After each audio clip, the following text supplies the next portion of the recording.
दोस्तों ये बात किसी से छिपी नहीं है कि इंडियन नेशनल आर्मी यानी आईएनए ने नेताजी सुभाष चंद्र बोस के नेतृत्व में भारत को आज़ाद करने में एक अहम भूमिका निभाई थी। आईएनए के बारे में एक और दिलचस्प बात यह है कि 1942 में इसकी स्थापना जापानीज स्पॉन्सरशिप द्वारा की गई थी। सेकेंड वर्ल्ड वॉर के दौरान जापान और ब्रिटेन ऑपोजिट अलाइज में थे, यानी कि वो एक दूसरे के अगेंस्ट लड़ रहे थे। इसलिए अपनी पावर को असर्ट करने के लिए जापान ब्रिटेन को इंडिया में डिफीट करना चाहता था। साथ ही बीबीसी और दूसरे रिपोर्ट्स के अनुसार जापान का इंडिया पर रूल करने का कोई इरादा नहीं था। खैर, आईएनए और नेताजी सुभाष चंद्र बोस में जापान ने ब्रिटेन पर अटैक करने का एक सुनहरा मौका देखा और इसलिए आईएनए की स्थापना में नेताजी की मदद भी की। एस्टैब्लिशमेंट के बाद आईएनए सोल्जर्स जापानीज ट्रूप्स के साथ कई दूसरी लड़ाइयों में भी मौजूद थे। इनफैक्ट 1947 में भारत को ब्रिटेन से आज़ादी मिलने पे इंडिया की सोवरेनिटी को रिकॉग्नाइज करने वाले सबसे पहले देशों में से एक जापान ही था। इन 75 सालों में समय बदलने के साथ साथ जापान और इंडिया के रिश्तों में चेंजेस तो आए हैं, लेकिन मजबूती अभी भी बरकरार है। क्वाड जैसे सिक्योरिटी ग्रुप में दोनों देशों के इन्वॉल्वमेंट के अलावा इंडिया और जापान काफ़ी क्लोज स्ट्रेटेजिक पार्टनर्स भी बन गए हैं। जापान दिल्ली मेट्रो जैसे कई इंफ्रास्ट्रक्चरल प्रोजेक्ट्स के लिए भारत को असिस्टेंस प्रोवाइड करता है। इतना ही नहीं, दोनों देश ऑफिशियल डेवलपमेंट असिस्टेंस यानी ओडीए द्वारा एक स्पेशल रिलेशनशिप भी शेयर करते हैं। वहीं पिछले कई सालों से इंडिया और जापान साथ मिलकर नॉर्थ ईस्ट इंडियन स्टेट्स के इंफ्रास्ट्रक्चर को डेवलप करने के लिए भी काम कर रहे हैं। 2017 में दोनों देशों ने भारत के नॉर्थ ईस्टर्न रीजन को डेवलप करने के लिए एक्ट ईस्ट फोरम यानी AEF भी स्टैब्लिश किया था। इतना ही नहीं, Japanese diplomats, development administrators, Buddhist pilgrims और लैंग्वेज टीचर्स भी कई तरीकों से नॉर्थ ईस्ट की इकोनॉमिक डेवलपमेंट में कंट्रीब्यूट कर रहे हैं, जिससे भारत और जापान के people to people linkages improve हो रहे हैं। लेकिन नॉर्थ ईस्ट इंडिया के इंफ्रास्ट्रक्चर डेवलपमेंट में जापान के क्या इंटरेस्ट हो सकते हैं? क्या उत्तर पूर्व भारत के विकास से इंडिया भी ग्लोबल लेवल पे अपने इन्फ्लुएंस को और स्ट्रांग बनाना चाहता है? आज इस वीडियो के माध्यम से हम इन सवालों से जुड़े जवाब ढूंढेंगे और साथ ही हम नॉर्थ ईस्ट में जापानीज द्वारा फंड किए जाने वाले डेवलपमेंट प्रोजेक्ट्स पे भी एक नज़र डालेंगे। चलिए शुरू करते हैं आज का डिस्कशन और सबसे पहले एक झलक नॉर्थ ईस्ट इंडिया के लोकेशन और डेवलपमेंटल एस्पेक्ट्स पे डालते हैं। नमस्कार दोस्तों, मेरा नाम है आदर्श और स्वागत है आपका स्टडी आईक्यू में। आगे बढ़ने से पहले मैं आपको बता दूं कि अब स्टडी आईक्यू के किसी भी शानदार कोर्स को परचेज करने से पहले, चाहे वो यूपीएससी एग्जाम हो, स्टेट पीएससी हो, जुडिशरी एग्जाम्स हो या फिर हो बैंक पीओ का एग्जाम, आप यूज कर सकते हैं कूपन कोड आदर्श 33, जिससे आपको मिलेगा फ्लैट 33% डिस्काउंट स्टडी आईक्यू के सभी कोर्सेज पे। बाकी के अपडेट्स के लिए आप मुझे मेरे सोशल मीडिया हैंडल्स पे भी फॉलो कर सकते हैं।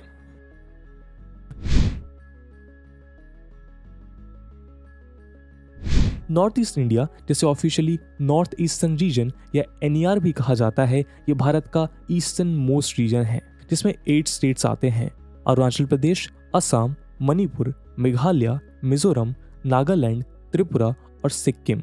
ईस्टर्न हिमालयाज में स्थित होने के कारण ये स्टेट्स अधिकतर माउंटेन्स और हिली एरियाज से कवर्ड हैं।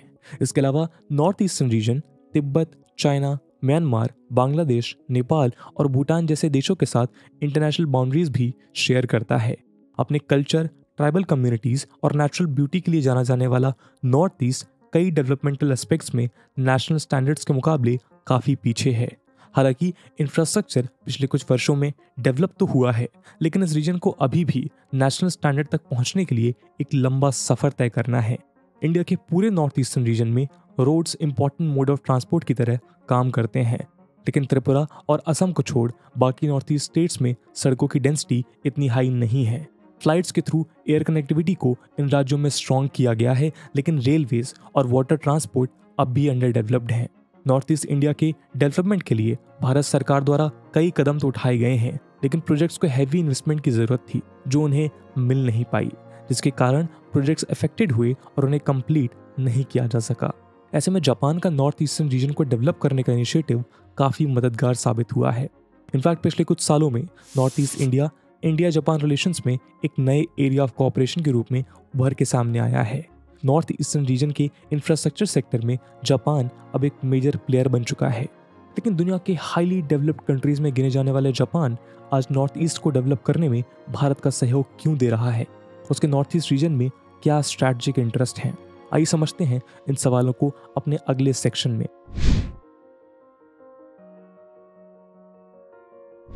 दोस्तों वैसे तो जापान के इंडिया में और पर्टिकुलरली नॉर्थ ईस्टर्न रीजन में कई स्ट्रेटजिक इंटरेस्ट हैं।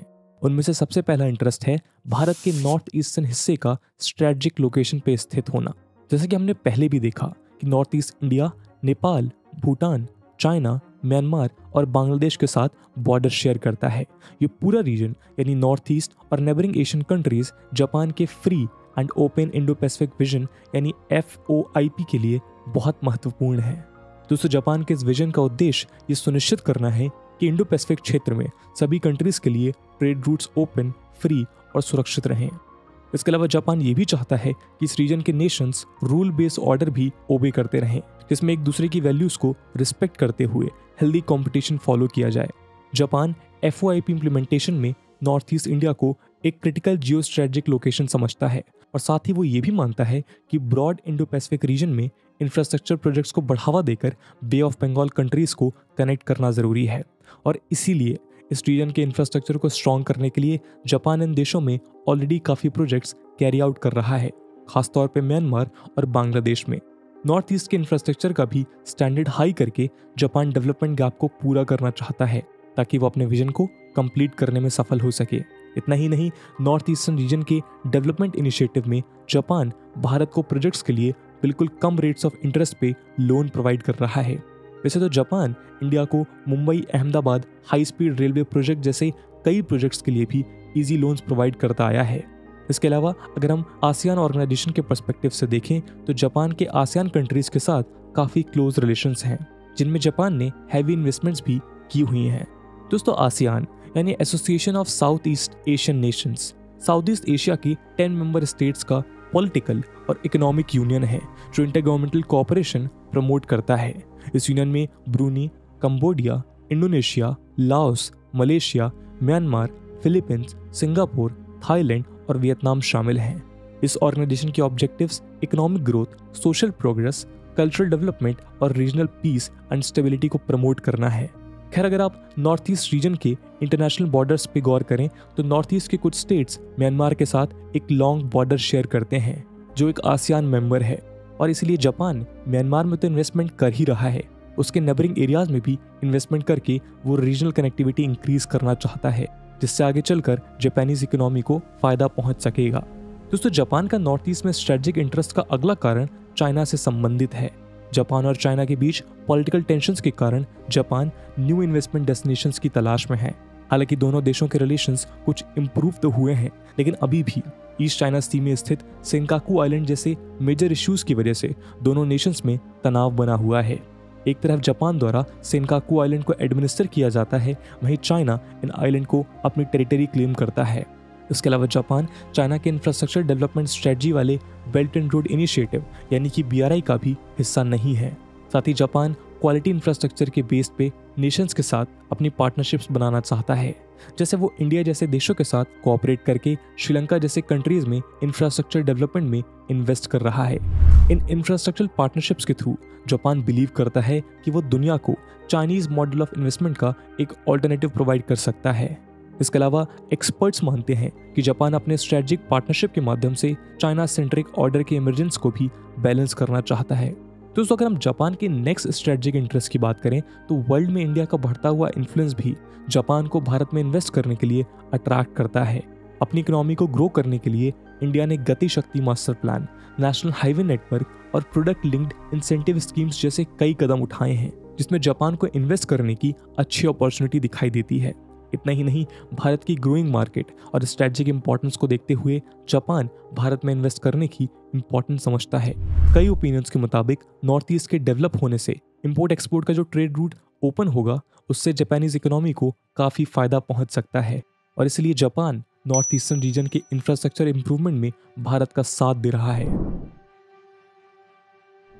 दोस्तों जापान इस वक्त नॉर्थ ईस्ट में कई प्रोजेक्ट्स में इन्वॉल्व है, जैसे असम का Guwahati supply project, north east road network connectivity project जो असम से मेघालय तक कंस्ट्रक्ट किया जा रहा है, और मेघालय में project for renovation and modernisation of the Umiam Umtru stage 3 hydroelectric power station. इसके अलावा जापान के डेवलपमेंट असिस्टेंस की मदद से मिजोरम में नेशनल हाईवे 54 इंप्रूव किया जा रहा है, जो कालाधन multi modal transport corridor connectivity को एडवांस करेगा।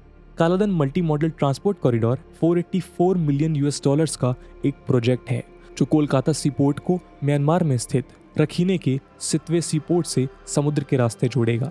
फिर ये प्रोजेक्ट म्यांमार में कालाधन रिवर बोट रूट के माध्यम से सितवे पोर्ट को चिन स्टेट में पलेतवा से जोड़ेगा और उसके बाद रोड्स के थ्रू पलेतवा से नॉर्थ ईस्ट इंडिया में मिजोरम को जोड़ेगा। ऐसे ही और भी कई प्रोजेक्ट्स में जापान अपनी इन्वेस्टमेंट, लोन और असिस्टेंस प्रोवाइड कर रहा है। इतना ही नहीं, इंफ्रास्ट्रक्चर के साथ साथ युवाओं और कम्युनिटीज़ के अन्य सेगमेंट्स को इंडिया जापान की दोस्ती के निर्माण में शामिल करने के लिए जापान सॉफ्ट पावर को भी यूज़ कर रहा है। पॉलिटिकल एंगल से सॉफ्ट पावर के थ्रू अपील और अट्रैक्शन से दूसरों के प्रेफरेंसेस को नया शेप दिया जाता है। उदाहरण के लिए मेघालय में कुछ समय पहले चेरी ब्लॉसम फ्लावर की ग्रोथ को इंट्रोड्यूस किया गया। चेरी ब्लॉसम फ्लावर असल में कई एशियन कंट्रीज जैसे चाइना, कोरिया और जापान में खिलता है, लेकिन जापान में इसकी मान्यता बहुत अधिक है, बल्कि कई लोग इसे जापान का नेशनल फ्लावर भी कंसीडर करते हैं।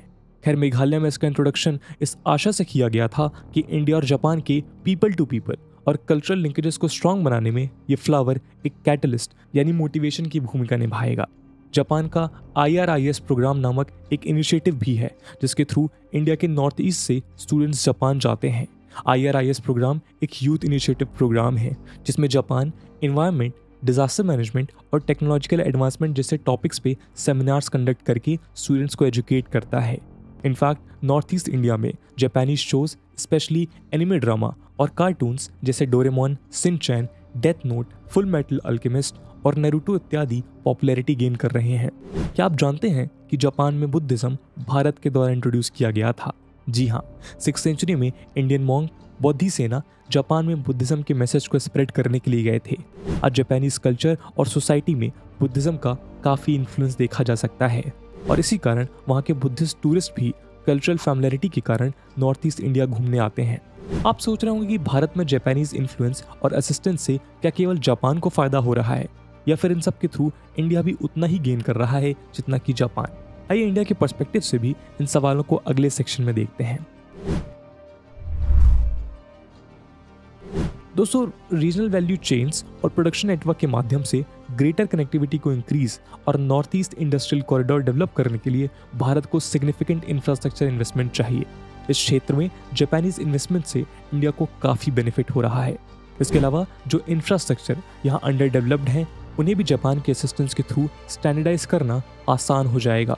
नॉर्थ ईस्ट डेवलपमेंट के थ्रू इंडिया आसियान के साथ भी अपने रिलेशन स्ट्रॉन्ग कर सकेगा, बल्कि इंडिया और जापान दोनों देश इंडो पैसिफिक रीजन में आसियान की इंपॉर्टेंस को एक्नॉलेज भी करते हैं। इंडियन गवर्नमेंट अपनी एक्ट ईस्ट पॉलिसी के थ्रू साउथ ईस्ट और ईस्ट एशिया के साथ अपने संबंध पहले से भी अधिक मजबूत करना चाहती है। इंडिया मानता है कि नॉर्थ ईस्ट इंडिया का डेवलपमेंट इंडिया और साउथ ईस्ट एशिया के बीच एक ब्रिज का काम करेगा और इसीलिए नॉर्थ ईस्टर्न रीजन के इंफ्रास्ट्रक्चर डेवलपमेंट को भारत सरकार काफ़ी महत्व भी दे रही है। साथ ही इंडिया और चाइना के रिलेशंस भी बेल्ट एंड रोड इनिशिएटिव और अरुणाचल प्रदेश में डिस्प्यूटेड एरियाज के कारण कुछ खास नहीं चल रहे हैं। ऐसे में जापान के साथ नॉर्थ ईस्ट इंडिया की डेवलपमेंट के थ्रू भारत चाइना को एक इनडायरेक्ट मैसेज पहुंचाने की कोशिश कर रहा है कि चाइना की स्ट्रेटजी का हिस्सा ना बनने से भारत किसी नुकसान का शिकार नहीं हुआ है। जापानीज कंपनीज और भारत के डिफरेंट स्टेट्स के बीच लोकल लेवल पे कोऑर्डिनेशन कायम करना शायद थोड़ा मुश्किल साबित हो सकता है, लेकिन इतना बड़ा चैलेंज नहीं है जिसे रिजॉल्व ना किया जा सके। नॉर्थ ईस्ट इंडिया को जापानीज डेवलपमेंट असिस्टेंस मिलना दोनों देशों के लिए एक विन विन सिचुएशन की तरह है जिसमें नुकसान की गुंजाइश नहीं दिखाई देती। तो दोस्तों, ये था एक एनालिसिस जिसमें हमने जाना कि जापान के क्या स्ट्रैटेजिक इंटरेस्ट हैं इंडिया के नॉर्थ ईस्टर्न रीजन में। इसके अलावा ये वीडियो यूपीएससी मेंस एग्जामिनेशन के पर्सपेक्टिव से भी रिलेवेंट है और इंडिया जापान रिलेशंस और नॉर्थ ईस्ट इंडिया के इंफ्रास्ट्रक्चर से रिलेटेड सवाल यूपीएससी GS2 के इंटरनेशनल रिलेशंस और GS3 के इंफ्रास्ट्रक्चर सेक्शन में पूछे जा सकते हैं। इसलिए इस टॉपिक से रिलेटेड एक सवाल हम आपके लिए छोड़ कर जाएंगे जिसे आप कमेंट सेक्शन में आंसर कर सकते हैं। And the question is that what are the strategic interest of Japan in Northeast? Explain with example. And with that question, that's it for the video. I hope you have liked the video. And if you have, don't forget to share it with your friends. We will meet in next video. Till then, Jai Hind, Jai Bharat.